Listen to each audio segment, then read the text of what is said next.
Good morning, and thank you so much. I just want to welcome everybody. This is Morgan Dye, Senior Manager of Communications for ACI-NA. This morning we're going to have three speakers. The first would be Greg Principato, who's the President of ACI-NA. He's going to give some high-level key findings from our report. And after that, we'll have Eric Lang from CDM Smith, who's the principal author of the report. And then our final speaker will be Janet Kaminoki from the U.S. Chamber of Commerce. So with that, I will give the platform to Greg Principato. Thank you. Thanks, Morgan. Thanks, everybody, for being on. I'm really happy to be able to introduce this study. This is the first study done in 10 years to look at the contributions of airports to the overall economy. And I think I'm a big believer in context. I think it's really important that all of you on the call understand exactly how this study was done. So what I'm going to do before I get into the details is hand over to Eric Lang, the Senior Aviation Planner and Principal Author of the study from CDM Smith, who will go over the methodology and how this was done. And then he'll turn it back to me and I'll get into some of the details. So Eric, can you jump in? Certainly. Good morning, everyone. I'm Eric Lang with CDM Smith. I've been a senior aviation planner with CDM Smith for about 9 years, and you actually may know us better under our former name of Wilbur Smith Associates. We were acquired early last year by Camp Dresser and McKee, which is better known as CDM, and CDM recently changed its name to CDM Smith to retain some of the goodwill built up in the Wilbur Smith name. And just so you know, we've conducted economic impact studies for airports and aviation for quite a few years. We've conducted studies in more than 40 different states.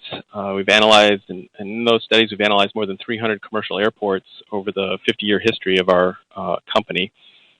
And I just wanted to mention we've received multiple awards recognizing the quality of our economic impact studies.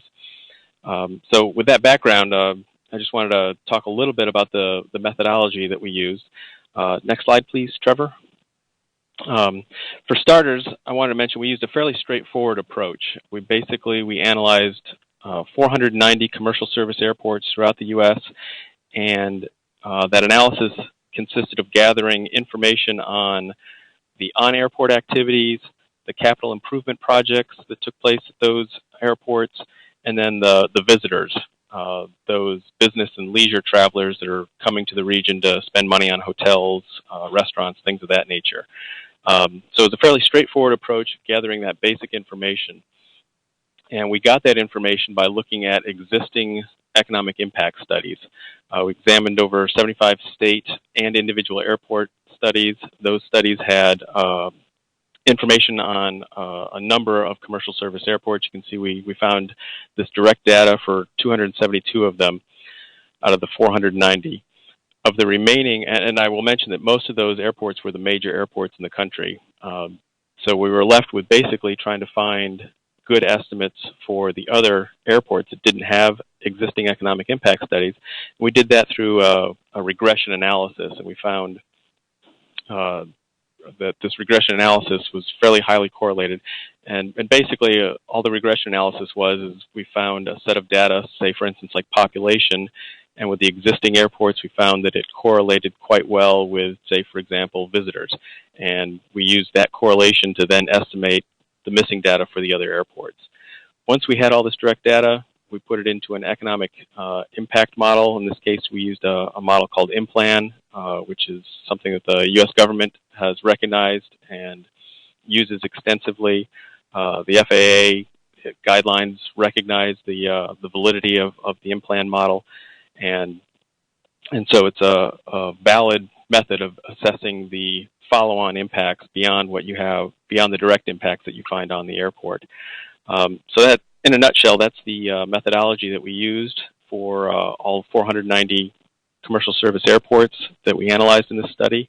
And I'm going to turn the presentation back over to Greg to discuss some of the specific findings of our study. Okay, thanks a lot, Eric. And so let's begin at the beginning. America's airports are hubs of economic activity and job creation for their communities. As Eric said, we looked at 490 commercial service airports in the U.S. and found that they're generating not just millions of good jobs, but have poured more than $1 trillion into the economy in 2010. Specifically, the data show that the airports support 10.5 million jobs and an annual payroll of $365 billion. And all told, this activity is worth $1.2 trillion in total economic output. And let me give you some perspective on that. That's greater than the total GDP of Mexico. It's greater than the total GDP of South Korea. It's greater than the total GDP of Australia. If this was a country, it would be the 13th largest economy in the world, according to World Bank figures. So how did this level of contribution compare to our last report 10 years ago? What we found is that not only are airports hubs of economic activity and job creation, they also sustain growth over time.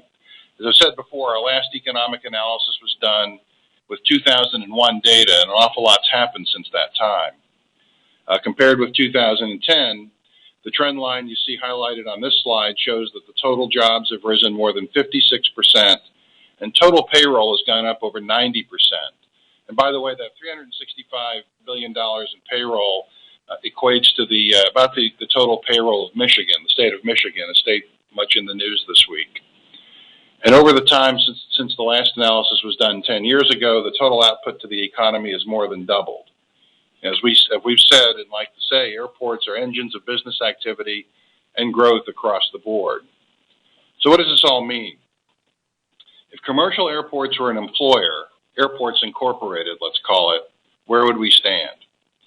The study found that in 2010, there were 1.3 million people directly employed at U.S. commercial airports. That means that Airports Incorporated would be the nation's second largest employer, behind only Walmart, which employs 1.4 million people. This total economic clout, the airport sector, translates into about 8% of U.S. gross domestic product in 2010 and 7% of jobs in the U.S. This means that airports have continued to grow in importance to the national economy, even during the recent economic turmoil. As airport and airport-related industries have added jobs and increased revenues within their communities over the past decade, airports are not something that's discretionary. Airports are needed to drive economic activity in both good times and bad. So where do we go from here? The demands for services that airports support are poised to grow even more.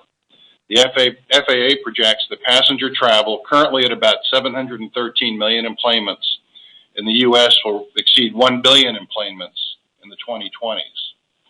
And as many of you already know from our earlier capital needs survey data, ACI North America members have documented over $80 billion in infrastructure projects over the next 5 years to meet projected new demands for airport services, including passenger travel, cargo and charter, and other general aviation services. And from our perspective, what's needed is greater local empowerment, more control over the financial decision-making that will ensure we're ready for this future. Less Washington, more local. America's commercial airports are where job creation takes off. And this is a view that many Americans seem to share as well and appreciate. We're launching a website that speaks to the contribution that airports make to jobs in the economy. It's called airportsforthefuture.org. And here you see on the slide a snapshot of the homepage of that site. There you'll be able to get a copy of the CDM Smith study and also learn some interesting and maybe surprising facts about commercial airports. Like, for example, how a national survey done for ACI North America shows that airports view their home commercial airport as more important than other transportation services to the local economy. Or that America's airports are largely self-sustaining and do not drain precious tax dollars away from other important government services. That's critically important in these times of fiscal and economic challenges state and local governments around the country. And that the majority of Americans want their local leaders, making funding and operations decisions that affect their local airport and impact their community. As I said before, the less Washington, more local. The current system just gives Washington too much control, and we need to change that. You can see all this for yourself when you go to the website, airportsforthefuture.org, and scroll over the map of the United States. You can see the number of jobs, payroll, and total economic contribution these airports make at the state level. So let's go over some examples. The next slide shows some job totals from the top 5 states: California, Florida, New York, Texas, and Georgia.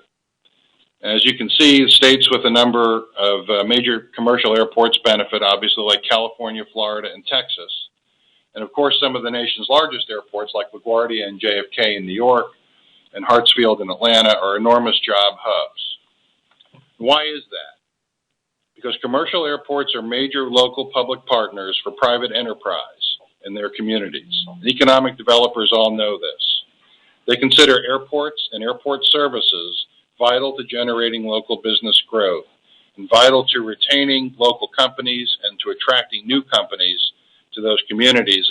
As an aside, my experience in local government, or state government, we went out and tried to recruit companies to come to the Commonwealth of Virginia.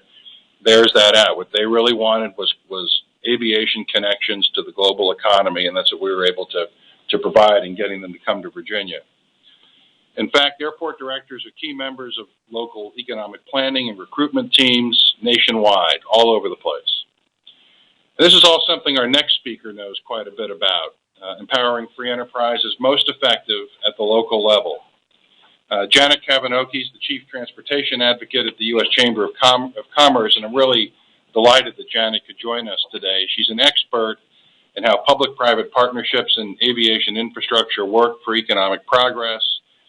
And as I might say, she represents the people with really the biggest stake in having a strong, robust air transportation system in the United States, the job creators. So Janet, can you take it from here?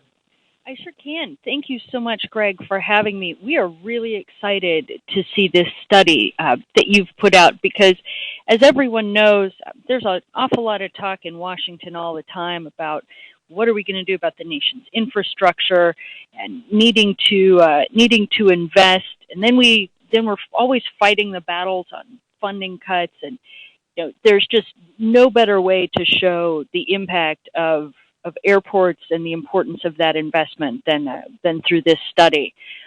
Across the front of the U.S. Chamber of Commerce, there is a giant banner. It faces the White House, and it reads JOBS. And we are all about jobs here. Now, of course, as the head of the Transportation and Infrastructure Division, you don't have to tell me that airports mean jobs. But with cuts to airport investment proposed continually by the federal government, ACI's report carries a timely message. That's airports produce jobs and they need investment. Those jobs are directly related, those jobs that are directly related to the commercial airports, aviation goods and services, on airport construction, spending by airline passengers are critical, but the economic impact goes well beyond that. The dollars that end up in the hands of people and companies in the aviation industry recirculate throughout the economy. But what we like to talk about here, too, at the Chamber is that infrastructure is really the physical platform of our entire economy, the thing without which we couldn't actually produce jobs, we couldn't produce exports. We would not be as successful as a nation. And airports are really the linchpin for the success of a lot of other industries. Individuals most often think of travel and tourism. And the U.S. travel industry is one of the cornerstones of the U.S. economy. It represents about $1.8 trillion in economic output. But without airports, that travel and tourism industry could not support its 14 million American jobs. But the next time you're at an airport, you might be watching cargo being loaded on your passenger flight, or maybe you're taxiing past those Atlas, UPS, or FedEx planes. You can also think of how airports support jobs in high volume and low volume manufacturing industries, how they support those jobs in the air cargo industry. And of course, those business travelers you're sitting next to can't do their jobs in sales, consulting, and other services sectors without that airport. As much as telecommunications factors in, and in some cases seems to periodically replace travel, there's nothing like that all-important face-to-face meeting if you're really trying to do business. And so, it's pretty simple. The economy can't take off without airports. We need to continue to invest in airports. We need to recognize that they are at the center of job creation in so many communities. I spend a lot of time traveling around the country, talking to people in small and large cities. And for them, the center of their universe and the way they access the rest of the world, the way their goods get to market, the way they look at how their economic development needs to grow is all centered around the airport. So, Greg, hats off to you all. I mean, this is a very clear statement that, airports mean jobs, and it's not just those direct jobs in the aviation industry, which represents a huge segment of the economy, but it's the ripple effect of airports go far beyond that.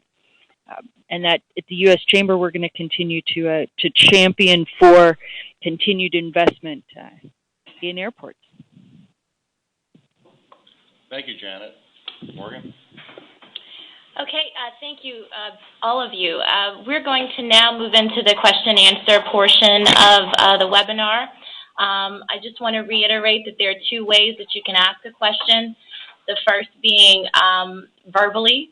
Let us know if you'd like to ask a question by raising your hand in the meeting control panel. And then the second is to type it on your computer. Basically, you submit a question by typing it in the question section, also located in your meeting control panel.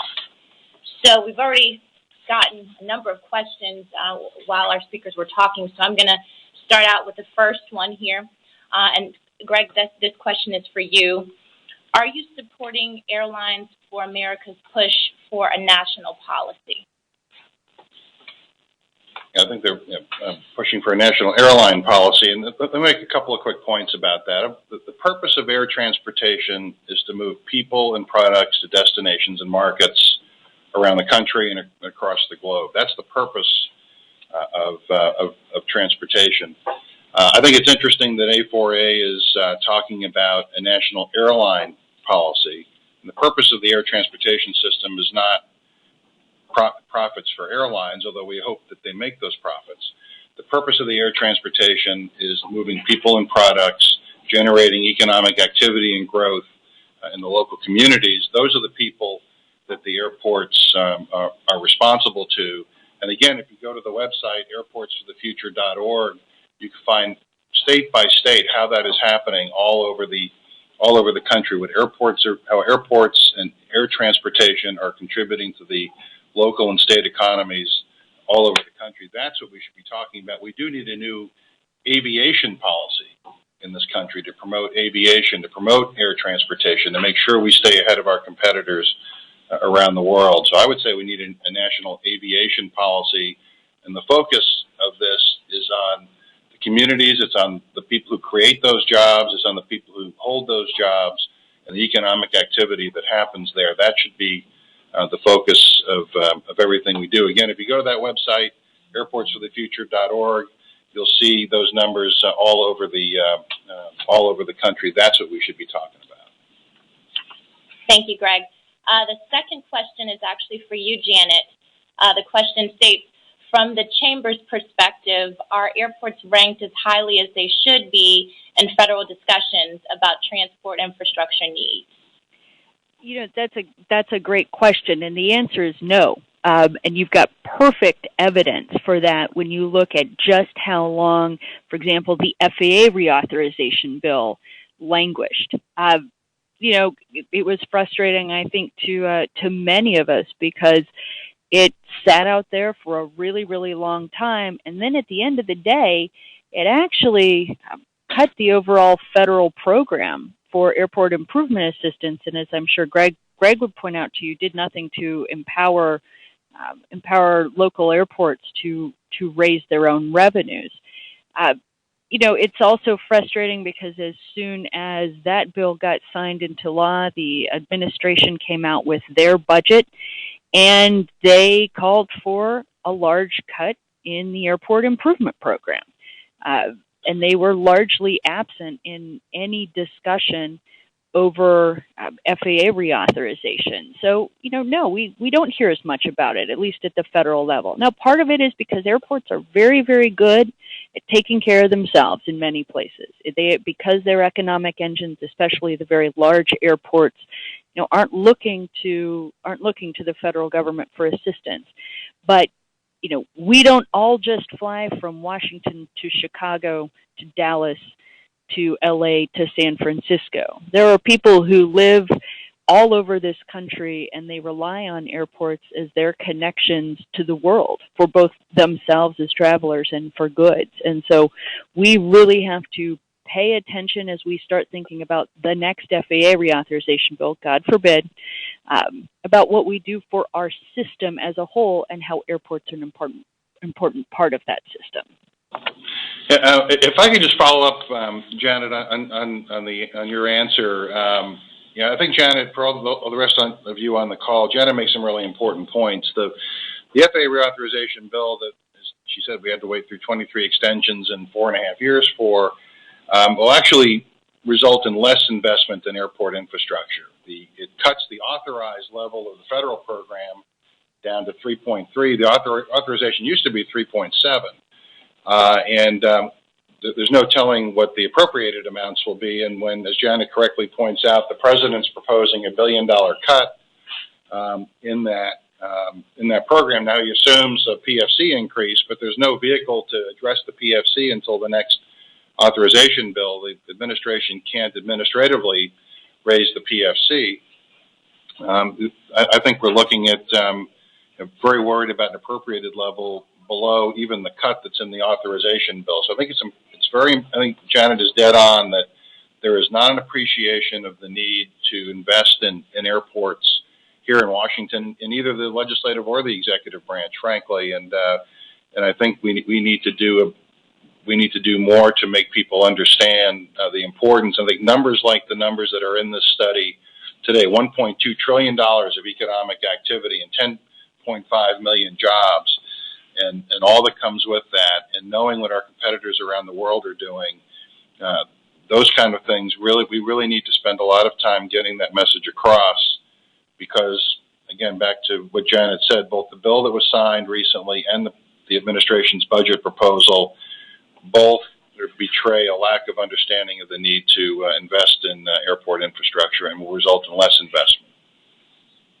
Okay. Our next question, will you be able to provide breakdowns of individual airports, in our case, Miami, Fort Lauderdale, and Palm Beach International? Greg, I think you can speak to this. Yeah, just real quick, thanks for the question. Hope it's warmer and drier in Florida than it is here in Washington. No, but the data, the study does have state data showing that Florida is number 2, actually, in economic impact from the airport sector behind California. And if you go to www.airportsforthefuture.org, you can see that and get that data. To get data for the specific local communities, you'd have to go to those airports. And I know that the airports that were mentioned in the question would be able to provide you some pretty good information. Okay. We've got some more questions about airport infrastructure here. What's the level of investment in airport infrastructure in the FAA reauthorization legislation? Well, I think Janet and I both sort of hit on this in our recent answer, and I'll just summarize real quick, and Janet, if you want to jump back in. But the FAA reauthorization legislation cuts the authorization amount from 3.7 to 3.3. The appropriated amount has been 3.5. We don't know what it'll be. It's going to be cut to be 3.3 is the highest it can be. So we know it's going to result in less investment through the federal program, which, by the way, is paid for by the passengers.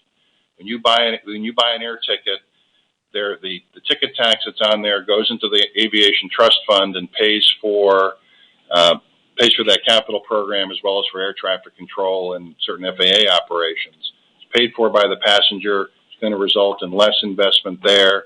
And by leaving the PFC cap in place, it keeps that federal control over how much local airports and communities can do to generate their own resources to invest in their own communities. And Janet, I don't know if you wanted to add to that at all. What I want to add here is that airports are part of also this larger challenge we have at the federal level. We know we need increased investment in infrastructure across the board. The Chamber's own Transportation Performance Index shows that the worse the performance, how well transportation infrastructure meets the needs of our economy gets, the more that actually overall affects the gross domestic product of the country. And yet, infrastructure investment across the board, including in airports, is being squeezed out by the major debt and deficit issues in this country. And so we have to, really calls on Congress to get a handle on questions of deficit and debt so that we can maintain investment and not have that entirely crowded out by debt service and entitlement spending. It's really part of a big problem. And one of the great things about giving local communities and airports a greater ability to generate their own resources to promote investment is that there's no impact on the federal budget at all by doing that. And so we don't have to go borrow money from China or anywhere else to pay for that. We can do that. We can give local communities that ability to raise that money locally and keep it locally. We can promote a lot of investment in aviation infrastructure without having that impact on the debt. Okay, we have another question for Greg. How do you think airports compare with other modes of transportation today in total economic impact? Well, in looking at that, I was actually kind of surprised by the magnitude of these numbers. In terms of direct impact on the economy, the airport sector has twice the impact the truck sector has, the truck transportation, 7 times the impact the rail transportation has, and 15 times the impact water transportation has. Now, that's not to say that those are not critically important, and we need to be investing as a country in all of those things. But it just shows you how important the aviation sector has become, with the economy becoming more global, with the need to move high-value products, especially high-tech products that really rely on aviation. And as Janet said before as well, a lot of commerce and business is done by people traveling to meet with their partners, with their suppliers, with their customers. And if we're not promoting that, then we're going to pay a big economic price in the near term, the medium term, and the long term. Okay, once again, there's 2 ways to ask questions. You can either type them by submitting a question in the question section of the meeting control panel, or verbally. Let us know if you would like to ask a question by raising your hand in the meeting control panel. We're going to take a few more questions, and we're going to wrap up. This next question, airports have shown tremendous growth over the last 10 years. What will it take to continue for the next 10? Greg, you want to take a stab at that? Yeah, I'll start, and then Janet probably would want to make a comment on that too. I think if we are, this gets back to something both Janet and I talked about before, if we as a matter of government policy in this country are taking steps that are going to result in less investment in our aviation infrastructure, we're going to see that growth slow and hopefully not, but possibly even reverse. We over these last 10 years, we've been able to keep things going. We made some policy decisions in 2000 that did increase investment in aviation infrastructure. The government grant program was increased, and local communities were given more of a chance when the PFC cap was raised in 2000 to generate local resources. And we see one of the things this study shows is those 2 decisions made in the year 2000 have paid off.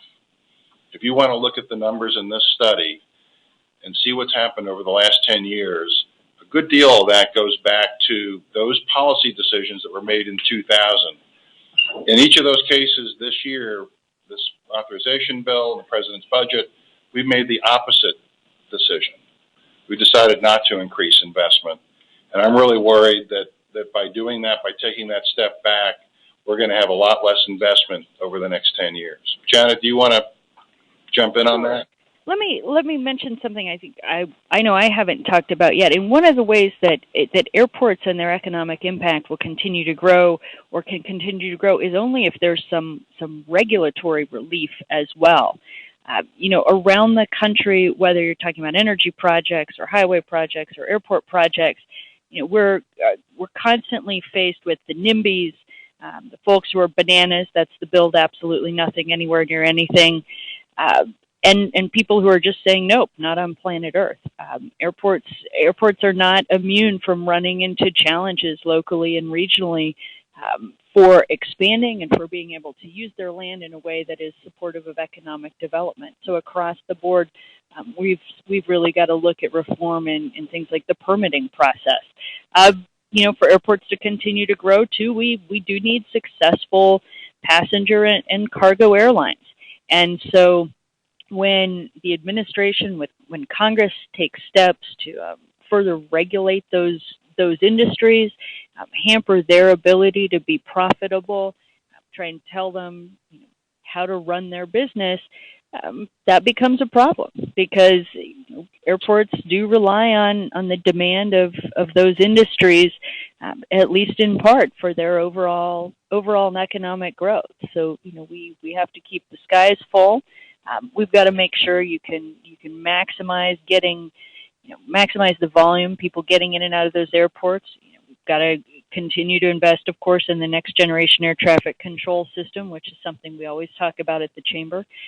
But it's all, it does end up all being interconnected. And we are not going to be able to sustain and continue growing this tremendous economic engine that's our airports without some regulatory relief, without making sure that the customers of those airports are in a strong position to do business, and ensuring that we've got maximum capacity on the ground and in the air to accommodate that growth. Well, Janet, I think you may be reading the questions ahead of me because that's a really good segue into this next question.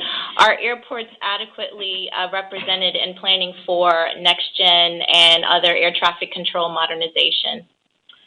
Yeah, I'll take the first crack at that. I think the answer is no. I think a lot of times when we talk about air traffic control modernization, we talk about what the benefit is to the FAA, what the benefit is to the airlines, and airports are left out of the equation. The GAO did a study that showed if we don't do something about capacity on the ground at the airports, the benefits of next-gen air traffic control modernization are going to be limited. And so we're undercutting ourselves by underinvesting in airports on the ground. After all, next-gen begins and ends where every flight begins and ends, at the airport. Janet, do you want to jump in? Nope, Greg, I think you hit that nail on the head. All right, well, I want to say thank you again for everyone that called in. I know for our East Coast listeners, this is really close to lunchtime, so I appreciate you calling in. For those on the West Coast, I know it's pretty early in the morning. Please feel free to reach out to me if you have follow-up questions.